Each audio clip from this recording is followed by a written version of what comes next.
Imagine being hunted by a king simply because you refused to stop speaking God's truth.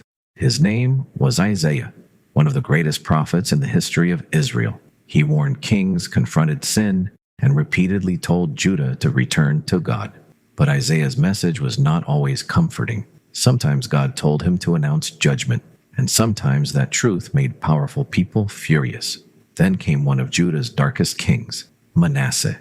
The Bible describes Manasseh as a king who committed great evil.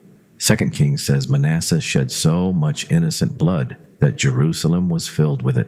And Isaiah continued to speak. He would not change God's message just to make the king happy. And according to ancient tradition, that decision eventually cost him his life. But here is where we must separate scripture from tradition. The Bible never directly tells us how Isaiah died. It never says Manasseh killed Isaiah. So why do Christians connect Isaiah with being sawn in two? One important clue appears in Hebrews chapter 11. Hebrews describes faithful people who suffered terribly for their faith. Then it says some were sawn in two. But Hebrews does not give us the victim's name. The connection to Isaiah comes from ancient Jewish and Christian tradition.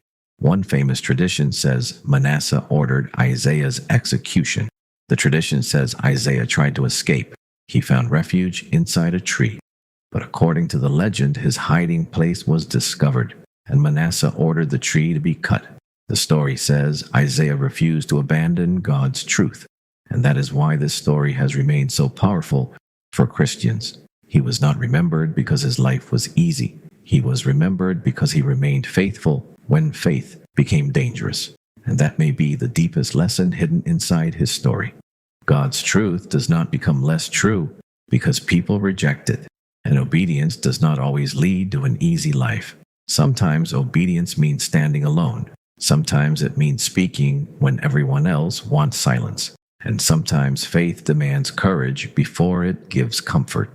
We cannot prove every detail of Isaiah's death from Scripture, but the ancient tradition of his martyrdom has been remembered for centuries.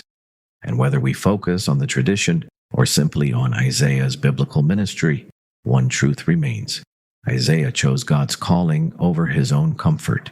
He spoke when silence would have been safer. He warned people even when they did not want to hear the warning.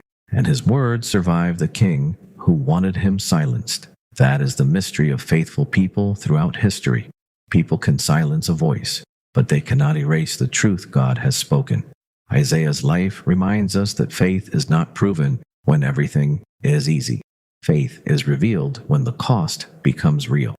So perhaps the better question is not only, how did Isaiah die?